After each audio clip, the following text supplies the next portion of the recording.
মা টুনি, আমি একটু বাজারে যাচ্ছি, তুই বাড়িতেই থাকিস কেমন? আমি যাবো আর আসবো। না মা, আমি যাব তোমার সাথে। আমার যে ঘরের মধ্যে একা একা থাকতে একদমই ভালো লাগে না, আমাকে তোমার সাথে নিয়ে যাও না। মারে, দেখ বাহিরে কেমন রোদ পড়েছে। এই রোদের মধ্যে বাহিরে গিয়ে তুই কি করবি বল? তার চেয়ে ভালো তুই ঘরের মধ্যেই থাক। তাছাড়া আমার হাতেও তেমন কোনো টাকা পয়সা নেই যে দোকানে গিয়ে কিছু চেয়ে বসলে কিনে দেব। আমাকে কিছু কিনে দিতে হবে না মা, আমি শুধু তোমার সাথে যাব। ঘরে বসে থাকতে আমার আর ভালো লাগছে না। তোমার সাথে গেলে আমার একটু ঘোরাও হয়ে যাবে। তুমি তো আমাকে কোথাও ঘুরতেও নিয়ে যাও না, তোমার সাথে নিয়ে যাও না মা। ও মা, নিয়ে যাও না। আচ্ছা ঠিক আছে চল, কিন্তু বাজারে গিয়ে এটা সেটা দেখে আবার কিনে দেওয়ার জন্য বায়না ধরবি না কিন্তু। তারপর শেফা শিয়ালিনী টুনিকে নিয়ে বাজারে চলে যায়। শেফা যখন বাজার করতে ব্যস্ত ছিল, টুনি তখন পাশের দোকানের ড্রাগনগুলো দেখছিল আর মাকে বলে, মা, এই যে দেখো পাশের দোকানের ড্রাগনগুলো কত সুন্দর। ড্রাগনগুলো খেতে নিশ্চয়ই অনেক মজা হবে, কি লাল লাল, তাই না মা? তুমি আমার ড্রাগন কিনে দাও না মা। টুনি, এই জন্যই তোকে আমি আমার সাথে করে আনতে চাইনি। আমি জানতাম তুই বাজারে আসলে কিছু না কিছু দেখে খাওয়ার জন্য বায়না ধরবি। আমার কাছে যে টাকা ছিল সেই টাকা দিয়ে তো আমি বাজার করে ফেলেছি রে মা। এখন আমি তোকে কি করে ড্রাগন কিনে দেব বল? আর এই ড্রাগনগুলো তো দেখছি বাঘিনী ভাবির। বাঘিনী ভাবি টাকা ছাড়া আমাকে এক ড্রাগনও দিবে না। এমনিতেই আমার বাসা ভাড়াটা বাকি আছে। আয় বলে দেখি বাকিতে দেয় কিনা। যদি দেয় তাহলে কিনে দিব, না হলে কিন্তু অন্য দিন। বাঘিনী ভাবি, আপনার দোকানে ড্রাগনগুলো দেখতে তো খুব সুন্দর, খেতে নিশ্চয়ই অনেক মজা হবে। আমাকে অল্প কয়েক ড্রাগন দিতে পারবেন? আমার মেয়ে যে আপনার দোকানে ড্রাগন খাওয়ার জন্য বায়না ধরেছে।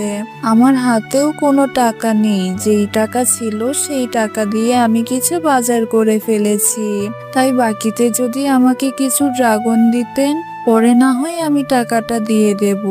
এ কি বললি তুই শেফা? বাকিতে ড্রাগন দিব? আমি বাকিতে কোনো ড্রাগন বিক্রি করি না।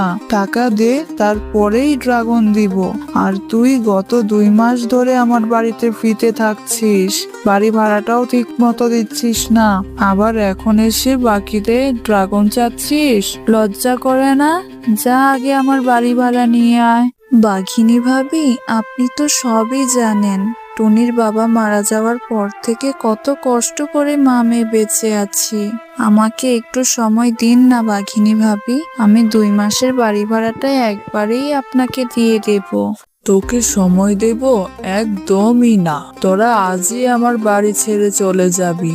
আমি ভালো ভাড়াটিয়া দেখে আমার বাড়িটা আবার ভাড়া দিয়ে দেব। তারপর শেফা শিয়ালিনী ও টুনি বাঘিনীর কথায় মন খারাপ করে চলে যায়। এরপর মা ও মেয়ে বনের মধ্যে আশ্রয়ের জন্য ঘুরতে থাকে, আর হাঁটতে হাঁটতে তারা গভীর বনের মধ্যে চলে যায়।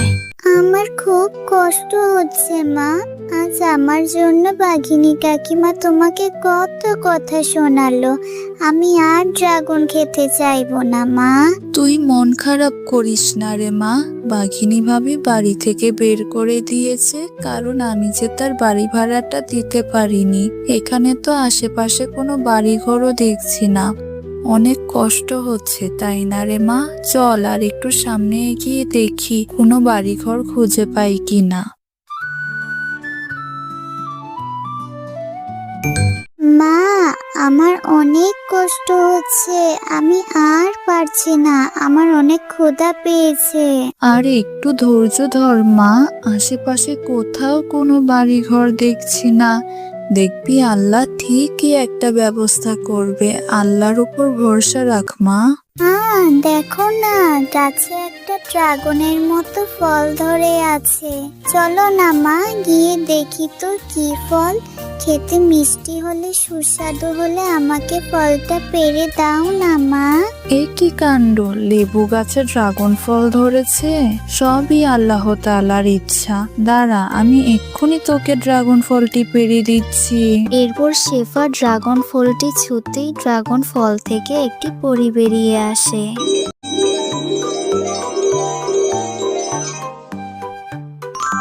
ও মা, ড্রাগন ফল থেকে কি সুন্দর একটি পরী বেরিয়ে আসলো। এ কি পরি, তুমি ড্রাগন ফলের মধ্যে বন্দি হয়েছিলে কেন? আমি তোমাদের সবকিছু খুলে বলছি। একদিন আমি তোমাদের এই বনে ঘুরতে এসেছিলাম। পশুদের এই গ্রামটি কত সুন্দর। আজ আমি সারাদিন এই গ্রামটি ঘুরে ঘুরে দেখব।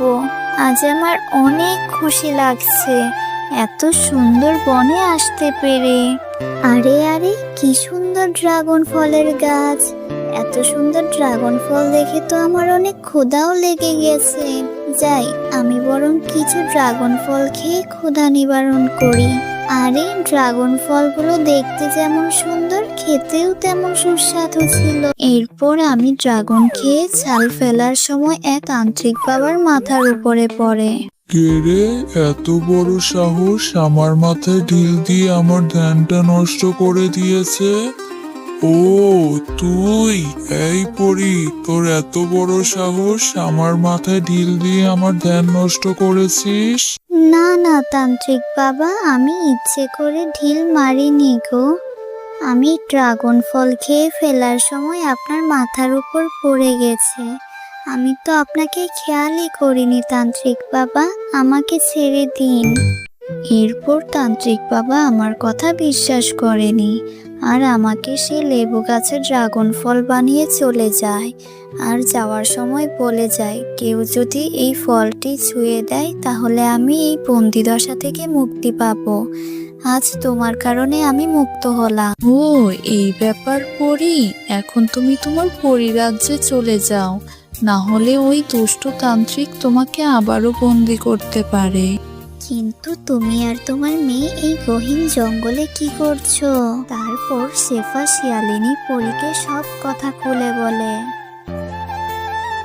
তোমার কথা শুনে আমার খুব কষ্ট হচ্ছে। আমি তোমাদেরকে উপহার দিতে চাই। এই নাও জাদুর ড্রাগন বাড়ি। এই বাড়িতে তোমাদের যাবতীয় জিনিস পেয়ে যাবে। তোমরা যখন যেটা চাবে তোমরা তখন সেটাই এই বাড়িতে পেয়ে যাবে। তোমাদের আর কোনো কিছুর অভাব থাকবে না। আর তোমাকে অসংখ্য ধন্যবাদ। তোমার এই ঋণ আমি কখনো ভুলবো না।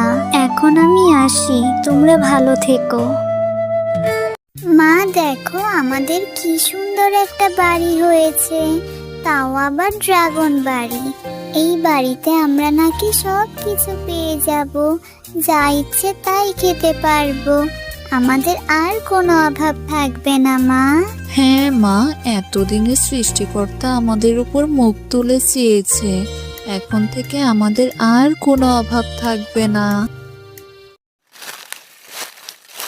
হ্যালো ছোট্ট বন্ধুরা, গল্পটি ভালো লাগলে অবশ্যই সাবস্ক্রাইব করে দিবে এবং পাশে থাকা বেল আইকনটি প্রেস করে আমাদের সাথেই থাকবে। ধন্যবাদ।